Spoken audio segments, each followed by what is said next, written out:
You're a star. That's something.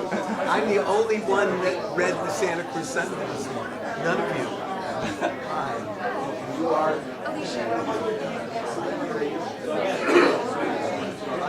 I was a minor. My wife is a medic.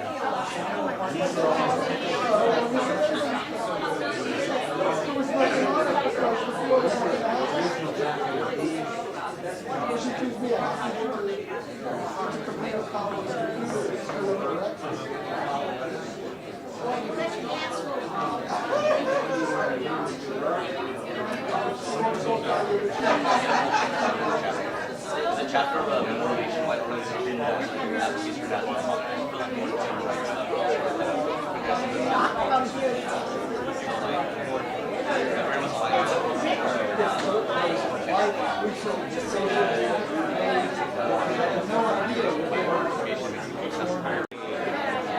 human rights activists,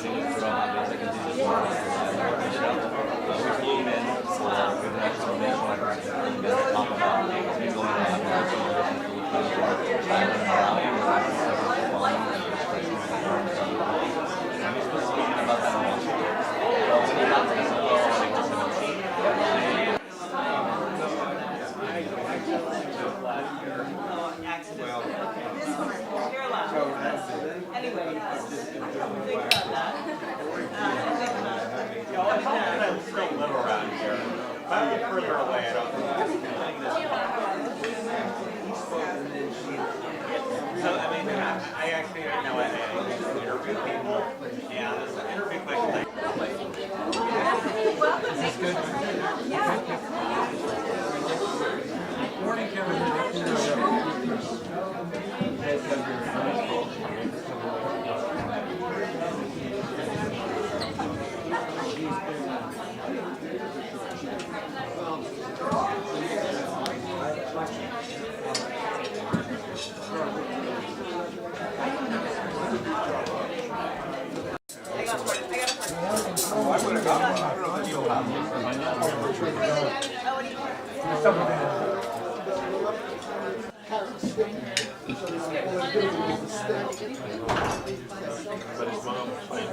She's finally free, but did you finish his school? We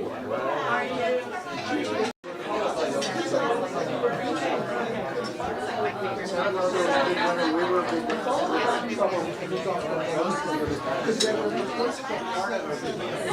And the kid came out after having an argument that you were having. And whatever happened on the street, somebody was complaining. I told her. That's what was going on.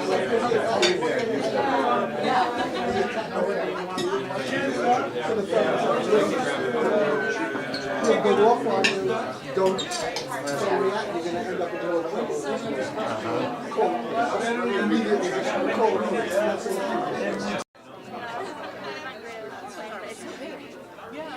It's interesting because I was on a very STEM course in neuroscience, and I took a lot of biology and chem classes, but then I was also taking some literature classes and more like humanities oriented as well.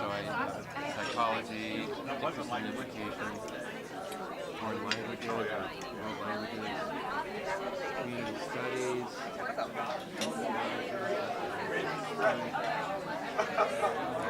There was just a very big disconnect.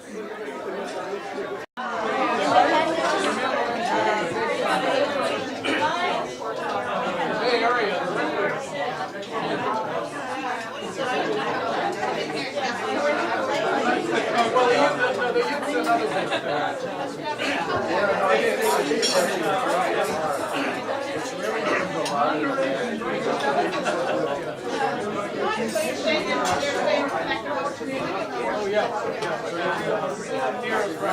Merrill to celebrate Merrill's 50th anniversary. I especially want to thank actually, I especially want to thank everyone. I was going to say, I especially want to thank our Emeriti for returning. I also especially want to thank our alumni for returning. So that's everyone. And I so appreciate your coming for this really historic event. If you look around the room, you'll see the faces of your old colleagues. You'll see the faces of your old students. You'll see the faces of your old teachers. And you'll also see the faces of our young Merrill students, soon-to-be alumni, those who are participating in creating the new legacy of Merrill College. We have the good fortune of having Chancellor George Blumenthal with us this morning to basically to congratulate us. And after that, I'll introduce somebody who needs no introduction and is somewhere around here, John Isbister, who will be leading the next part of our program. But George really does need no introduction. All of you should know who he is. Many of you taught with him from the very beginning. So take it away. Well, thank you, Elizabeth, and welcome to all of you. It's great to see so many familiar faces and so many old friends here. It's really wonderful. And I know you're here because it's great to be back at Merrill College, but I know you're here also to celebrate an important milestone in the history of this college as well. You know, I had a couple of years ago, I had the honor of shepherding UCSC through our 50th anniversary. So I recognize how really meaningful the 50th anniversary can be. So congratulations to Merrill College. Merrill occupies a very special place in the University of California, Santa Cruz, because Merrill's mission has not just been to study our changing world. Part of the mission of Merrill College has been to participate in the changing of the world, and that's something that everyone who's been associated with this college has really been working on and has accomplished so successfully. Merrill has become a college not just of people who think about it, it's a college of doers. It's a college of change makers, and those people who are willing to do the work that's necessary to make the world a better place. To me, that's an inspiring legacy that all of you should be proud of, all of us should be proud of. So with that, I would like to propose a toast. So I'll toast with a cup of tea. I'd like to toast Charles Merrill Jr., our founding donor, and the person after whom the college is named, Elizabeth, and all of the other provosts of Merrill College, some of whom are in this room, to all of the faculty, present, past, and future of Merrill College, and to all of the students who've traveled through this space, who've made this a very special location and a very special college, and who've done that with great accomplishment. To all of you, I offer this toast on your 50th anniversary. Thank you. Thank you, George. But most of you have known for many more years than I. And John graciously agreed to take on the role of organizing an emeritus panel for this morning, so that we could sort of dip back into the history and the memories of Merrill College and so on. Well, very quickly, I'm probably stealing your introduction. Very quickly, what started out as a panel became a mob of wonderful emeriti who were happy to participate and also happy to add more names of people who should be asked to participate. So what we have, instead of a formal panel, I think the much more in keeping with the history of the college, a conversation amongst emeriti and alumni, and John is going to start us off. Thanks, Elizabeth. And I have a few preliminary things before I. So the first one, George, I left Santa Cruz in 2006 to go back home to Canada, and I've been working in universities in Canada ever since, and I'm a professor at Ryerson University now. But I remember when, so I was gone when you became chancellor. But I remember. I didn't drive you away then.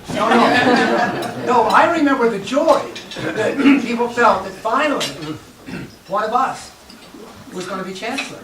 And it was just, I felt ecstatic, and I know other my friends felt it was just, it was similar to what Canadians felt. The representative of the Queen in Canada is called the Governor General, and for years the Queen appointed a Brit to be the Governor General, and about a generation ago the Canadians took that over and said, we're going to appoint a Canadian to be Governor General. I remember the ecstasy the Canadians felt when that happened. It was similar. Just so delighted that you've had this wonderful run as chancellor. I also have a few little things to show you. I don't know if you've seen this book. This is John Markham's posthumous book called Concerning Mozambique. John died in 2013, our former provost. Believing, I think what kept him alive so long was finishing this book. And he believes he had finished it, but actually, as it turned out, it was not quite ready to be published. So, where's Terry? Terry and Mike Cloud worked for 4 years to get this into publishable shape. Terry's got a copy there, and so it's finally out. John was the preeminent scholar of the Portuguese African liberation movements, and he wrote the definitive 2-volume book on the liberation of Angola, the second volume of which he wrote in this house, and then so finally the Mozambique book comes out, so that's wonderful. The other thing I want to show you is actually from this morning. I don't know how many of you have seen the New York Times book review this morning, but the front page of the New York Times book review this morning features a book called State of Resistance, What California's Dizzying Descent and Remarkable Resurgence Mean for America's Future by Manuel Pastor. So Manuel Pastor was my student, the student of several of us here in the early days of Merrill College, and then went away, got his PhD. There are a number of other faculty members here who came in 69 and 72, but anyway, it was a long time ago. And since it was 50 years ago, lots of us are with us no longer. And I wanted to just remember, and I'm sure lots of the students have passed on too, but and I don't know their names. But I want to just remember a list of pioneers of Merrill College who are no longer with us. Bill Friedland, who just died recently, who was a great figure on this campus, who began the Community Studies program, anyway, you know, one of the giants of this campus. Ralph Guzman, one of the pioneer Chicano scholars and a former provost of Merrill College. Bill Caldwell, who just stayed a short time, but people loved him. Bill was a teacher of Spanish.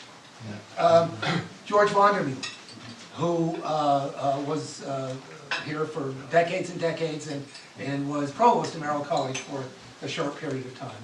Charles Merrill, who we commemorated yesterday, who just died at the end of the year, and without his vision, we wouldn't be here. Tony Fink, a fellow Canadian with me, an extraordinary professor of chemistry and an extraordinary mentor. There are professional chemists and professors of chemistry all over the country who owe their start to Tony Fink. Nancy Tanner, who brought postmodernism into anthropology. Dilip Basu, who, the fact that the world has the films of Satyajit Ray preserved is due to Dilip Basu. Jim Bell wasn't on the faculty, but some of you remember Jim Bell. He was the diplomat in residency. Jim had actually a little more money than the rest of us. So in the early years when people wanted to go to rallies in Washington or something like that, they couldn't, remember that? Yes. Couldn't afford it, so you'd go to Jim, and Jim would give you $100 to, in the plane. He was wonderful. Chingy Doherty, beloved, remember Chingy, beloved teacher of Chinese, and not only that, but an incredible Chinese cook. You know, we all benefit from that. In terms of languages, Ben Clark, who really formed the language program at UCSC and wrote the basic textbook on Russian language. Noel King, the icon of Merrill College. He was here in 1968, and we had the Noel King Memorial lecture yesterday, and that'll go on for a long time. Philip Bell, the founding provost. Now, speaking of people of how we wouldn't be here if it wasn't for Phil Bell, is Phil who decided that Dean McHenry decided that the orientation of College 4 would be international. Phil decided that it would be north-south, that it wouldn't be a Cold War college, it would be the Developing World College. And so he attracted a faculty who were interested in that, and you know, that was Phil's image.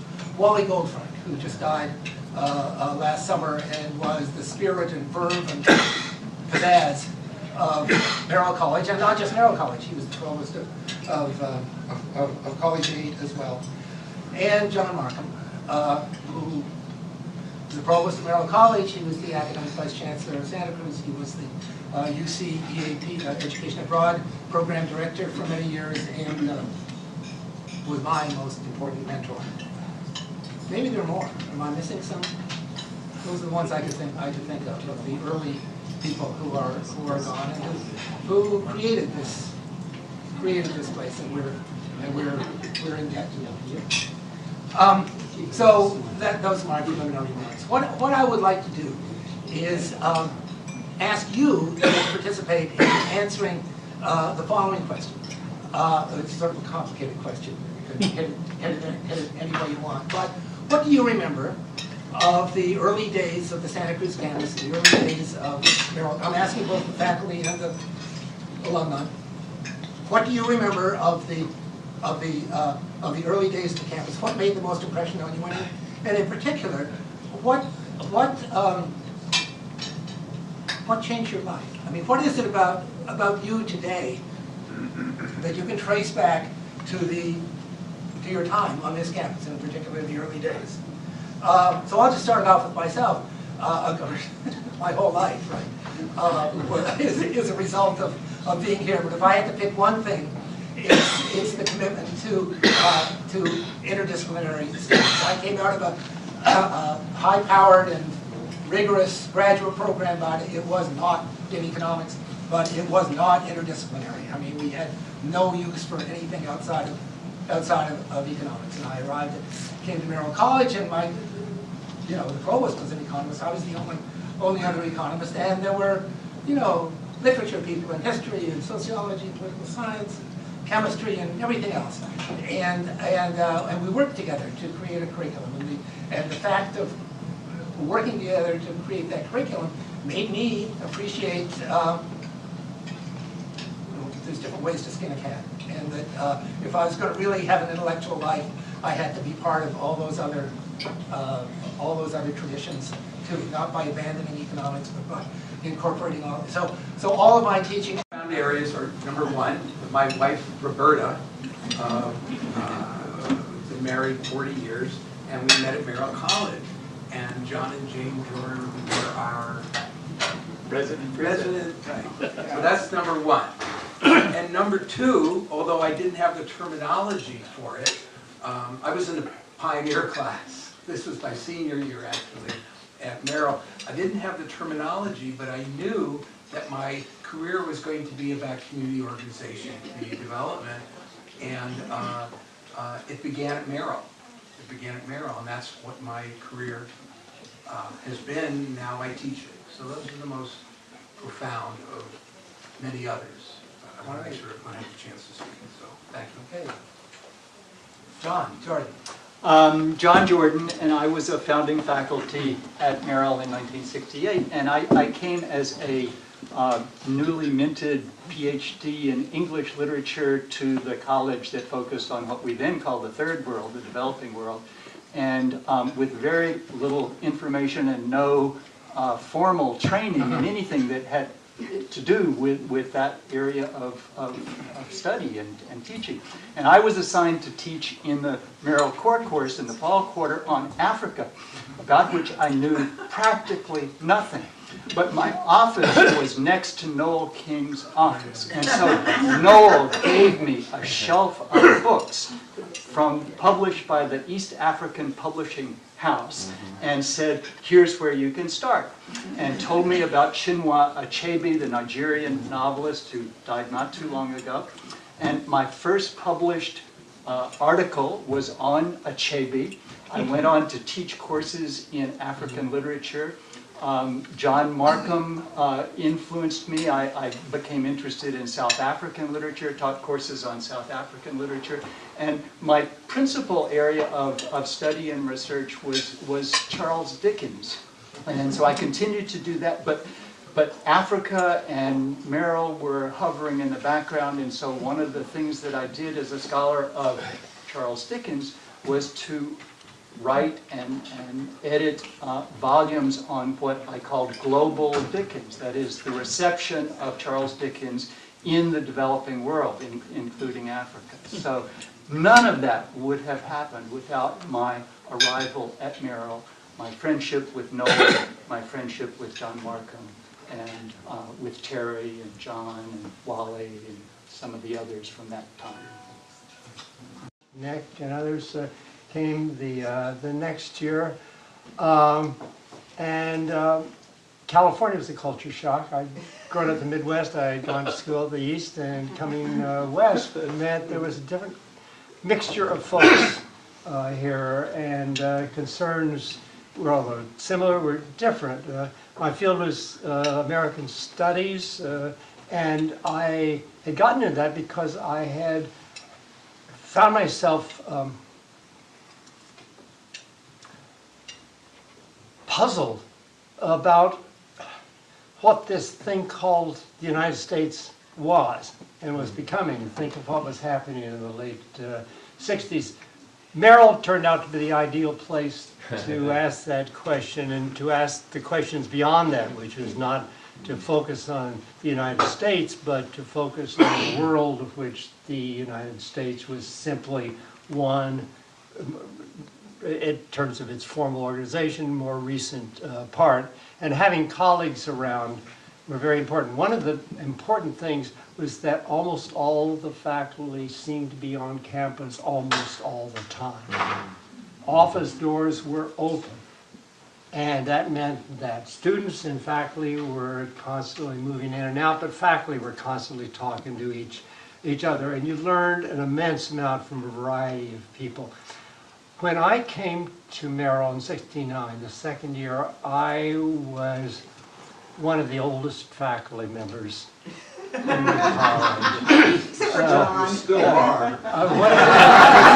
There were a few like Noel who, although not that old, seemed old. You know, what had happened is that the dynamics for developing the campus had meant that you'd have to have a lot of your department or your board of studies chairs right away, and so almost the three first colleges were the ones that got almost all the senior people. And given the budget levels, that meant that Merrill was the first college that had to hire virtually all its faculty as assistant professors or acting assistant professors. So I was one of 6 tenured faculty members when I arrived. That turned out to be a great advantage. There was a generational commonality, I think, among a lot of the faculty, including New Left politics and other things that were very, very important. But it meant that younger faculty, who often then sacrificed their own careers, at least for a short period of time, in order to be involved in building Merrill, were here and supporting each other. We were a marginal college in several senses of that term, and I remember the way in which we would be talked about by some of the established faculty in the first 3 colleges, but that didn't necessarily bother us because in effect we were in the business of studying marginalized peoples and the issues that had been marginalized. I remember that, as I used to call it, the barn raising phase of the campus. Of course, the whole campus went through that, but we certainly went through that in spades. I remember the endless meetings we had, talking about everything, debating voting procedures, debating who would participate, arguing about why there were not more students of color and faculty of color in the campus, why we weren't doing more to change the world. I mean, those debates went on and on. It was exhausting and it was exciting. And it's important to remember those qualities. I think as we think about the campus. Oh, the other thing I remember, and I want to give John Markham particular credit for that. He was an extraordinary provost. He succeeded our first provost fellow, who was actually not the first provost. That's another story. Phil Bell. And when John, right, I think it was 72 as provost, he had a vision for Merrill that extended not only into the world, but into the campus. This was the first college that developed programs which were designed to benefit not just the Merrill students, but the campus. When Latin American Studies was founded, and David can speak more to this, that now Latin American Latino Studies, it was designed as a major for the campus as a whole and not just for Merrill students. And that was very different from the college-specific programs that are being developed elsewhere. The Merrill Field program was another one that saw its opportunity and mission as serving not just Merrill students, although many were engaged, but others. And that was the Third World Teaching Resource Center, another resource that was developed. The notion that a college might not be just be inward-looking, not be provincial in that sense, but be outward-looking, not only to the world, but to thinking about what could be good for the campus as a whole, how it could serve the campus as a whole, was a model which unfortunately was not really taken up very much by much of the campus, in which provosts were often spending times fighting with each other about resources and who had the bigger faculty. But I remember Merrill's leadership in that side. What turned that started as a marginal college turned out to be central in terms of an evolving vision for the campus. The campus has continued to change, but Merrill still at its core has maintained many of those core values which I think we as faculty and early students really valued. And I hope over the next 50 years it will continue to do so. Can I just respond to UC system.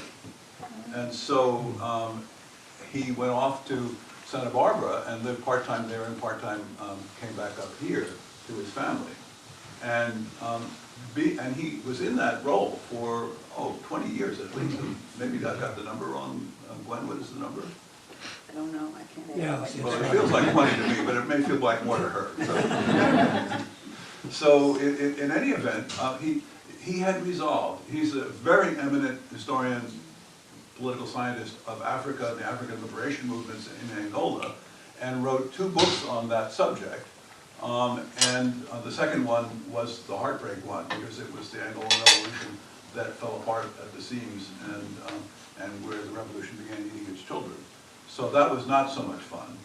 But he did see that book through to completion while being provost of Merrill and having many other administrative assignments. And part of his secret was that he would get up at 4 a.m. and go to Dunkin' Donuts, which was open at that hour. Right. Truly astonishing. Right.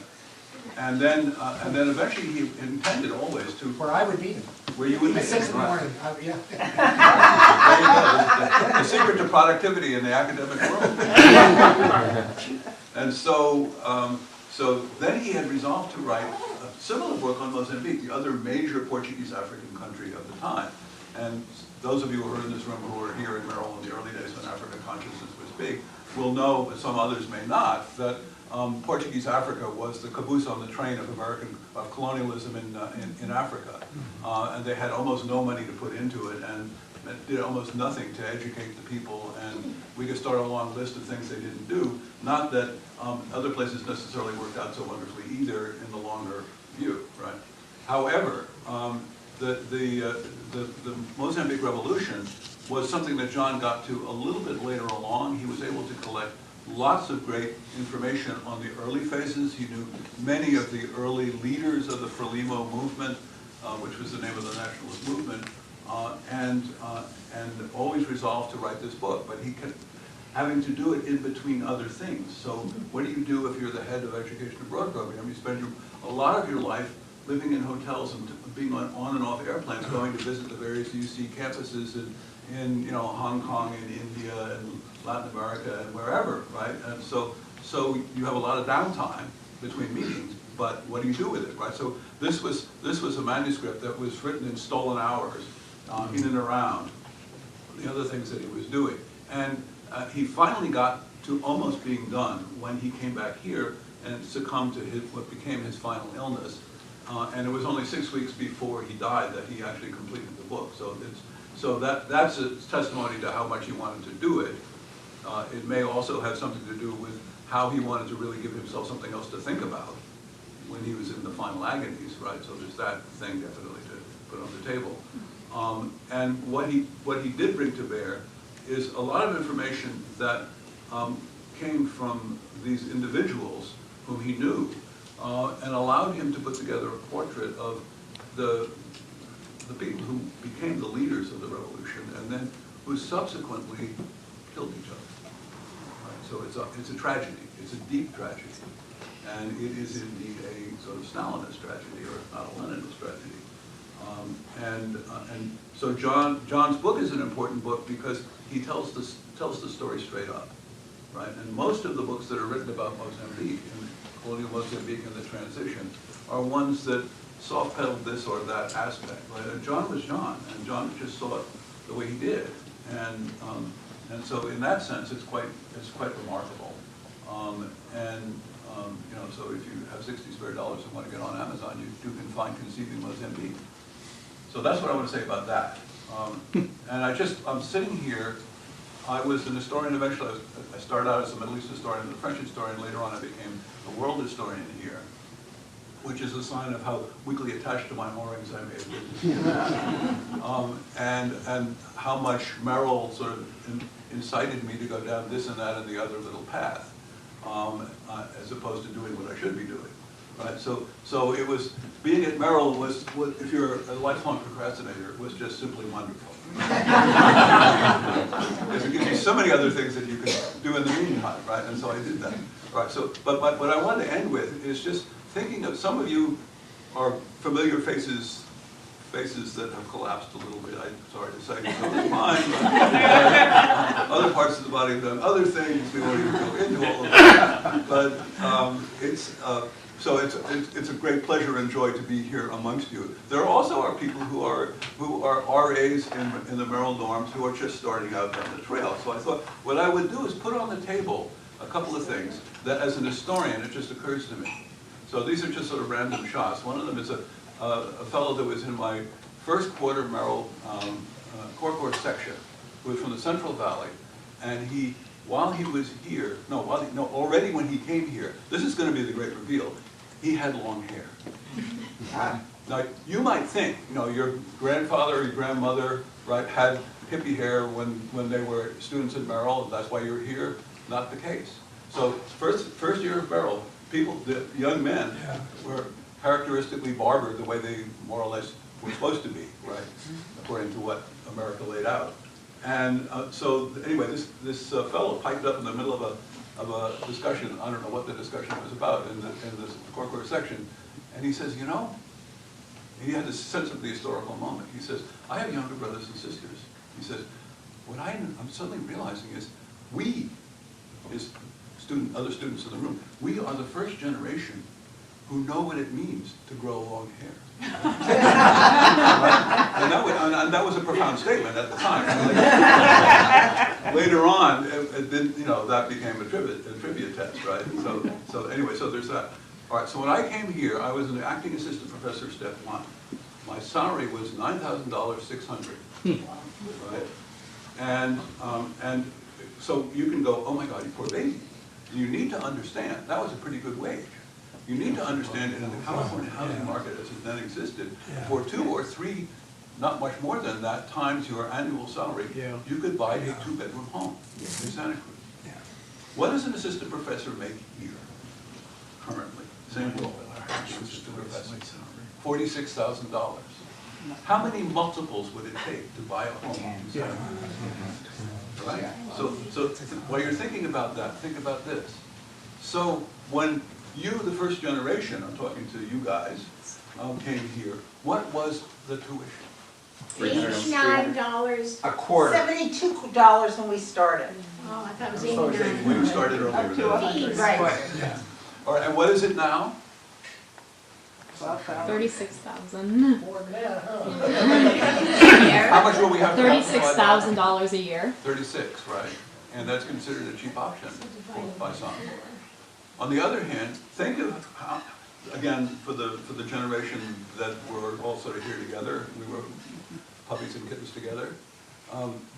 What was your loan burden when you left here? Zero. Right, and we won't even go into the other one, right? So we live in exceptional times too. You just don't realize it. Prop 13 changed everything, and that's just the start of the list, right?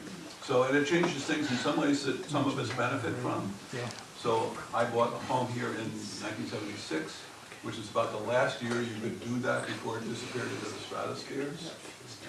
And now you couldn't begin to even imagine doing that as an assistant professor. It can't be done, unless you have family money somehow. And where's it going to come from? Right? So there's that. Staff, the same, right? Even more critically, perhaps. Right, so there's a sort of material basis on which this stands is something we really need to examine. Prop 13, California in the nation was #1 in terms of dollars per student. I think that's the way the metric runs. It's now, it used to be anyway, a couple of years ago, just higher than that of Mississippi. 40. Right. So the younger ones need to think about what has changed, but we all need to think about what has changed and why we can't talk about it. Because that's what's changed and that's what's exceptional. Thank you. Thanks, Gary. So, shall I call in Peter? I want to call on me first. Okay. But thank you for bringing that up, because that differential, the delta between what was then and what was now is really, really important. We have a lot of things that I think still are not the same, could never be the same as when you began this college, and yet still draw on what makes Merrill a Merrill spirit. Bonnie, you talked about attrition in biological sciences at UC Irvine. Merrill is a college that is still, I think, the last choice of students when they're opting for their colleges. The fewest students choose Merrill first.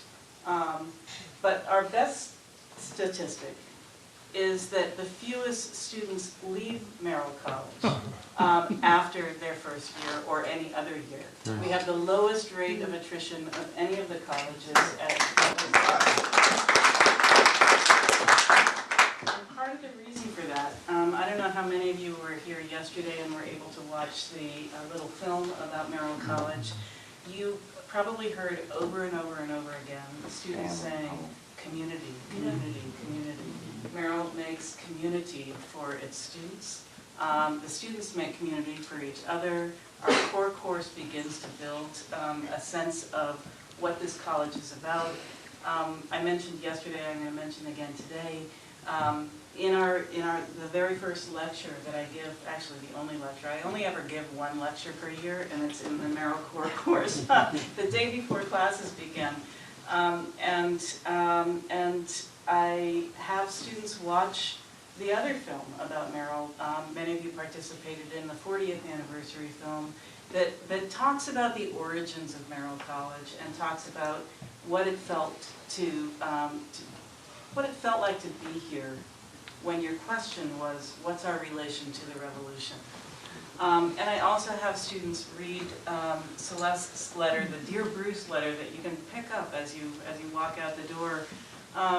That I have students look at because I want them to see that it's possible for a 19-year-old to be involved in everything and to be questioning everything and to be participating without irony, which is, I think, one of the biggest scourges of the modern thinking right now, is the constant impulse towards irony and sarcasm, but to be participating without irony and thinking that what I do can really make meaningful change in this world. Merrill still offers a curriculum. We don't have the kinds of opportunities. We don't hire faculty the way you were hired. You were chosen by a provost and agreed upon with a board chair, and you were the kings of the university, even if you felt that you were, sort of scorned by colleges 1 through 3. That were the best college. We still have courses that meaningfully shape students' experience. Now, we have a... This has been an extraordinary moment with faculty that I've known, I can now say, half a century. That sounds longer than 50 years, but half a century. Fellow alumni and students, thank you, Jared, for participating. Jared's in C1 in the Santa Cruz Sentinel today. Nice. Congratulations. Our Merrill events were the events that were featured in our local newspaper that many of you don't read. Against me, but nonetheless, I know, but nonetheless, it really speaks to what we have been about this weekend. So I as alumnus, as former student, I want to thank you for this extraordinary situation and this extraordinary weekend. So, as Elizabeth alluded, the Merrill Society was begun 3.5 years ago by a small circle of alumni who wanted to ensure that current and future students had some of the extraordinary classroom and experiential opportunities that we had and you've heard about. It shaped our lives, and as I've heard this morning, it shaped our lives through the experiential learning, through the interdisciplinary, which was so rich to hear about, teaching and learning, and about the field study, which has come back to life, which is so special and so unique. And parenthetically, I have to say, John, my field study the fall of 1968 was to help organize the Great Boycott. And it was Stacy Whitcomb who said, I really have to do field study. I'm a senior.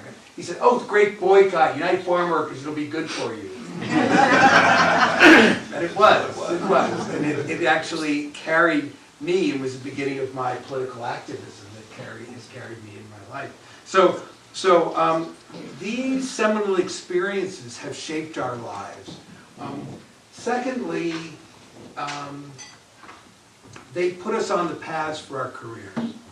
As I said, Merrill put me on the path for my career. I didn't have the terminology, but that's what I have done, and that is what I teach today to my graduate students. And thirdly, and equally important, and we've heard it from everyone this morning, it influenced our values. The ethics of a public university that Bettina Apotheker spoke about. It influenced our values and which we've carried forward. And as we all know, to save a life is to save the world. We're never going to know, for those who teach and those who organize and all the other activities that you all have done, you never know how many people we're going to affect and how we're going to impact lives. So, as such, we created a Merrill Society with 3 goals. 1, to support the college. 2, to build a community of alumni, which we are building. And thirdly, to support vulnerable students, many of whom are first-generation college students, some of whom are DACA students, and vulnerable in many, many different kinds of ways. So, these programs cost. And as I've learned, the university, which came as alumni, we're raising $27,000. That's bupkis, as my Aunt Rose used to say. So I'm going to say to each of you that the faculty who created, many of whom are generous supporters, to alumni, that it's our time to give back.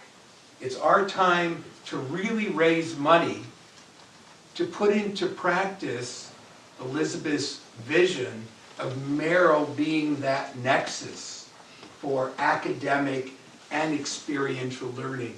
It costs money, folks. And to have another course, right, costs bucks. So it just happens that our fine professional development officer, Ann Gidd, you want to raise your hand, Ann? Ann is here. So here's what I want to ask each of you to think about. You can give in different ways. You can make an annual gift. You can make a monthly gift. You're all going to get a letter from Elizabeth and myself and Ann within the next couple of weeks, right? Please think about giving. And I would say, not $100. Don't give $100, but give real, so that the vision that we articulated and we shared today can be expanded. So, Ann's here. You want to talk to Ann today? Great. You'll receive a letter. You get those ubiquitous emails that you just push the button and they disappear. But give thought, because 50 years is a moment to mark, but now we begin a 50th year campaign for the future. So thank you one and all. And I think, is that our close? have the chops and can come back and teach a class for free to our students, absolutely, I will help you write the course proposal. And so that was a cruel way of putting it, what I just said. But I want your wisdom for our students, because our students deserve, our current students deserve to have the kind of education that those of you who are alumni in this room had, and those of you who are teachers, faculty in this room gave. They're thirsty for it, and they're marvelous. You've met some of them today in this room. So Elizabeth, that's the close? That's the People are close. going to stay and enjoy the food? Please do.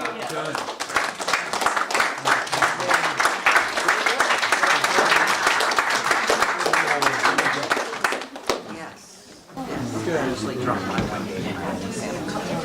Oh, I know, that was my favorite. Ever.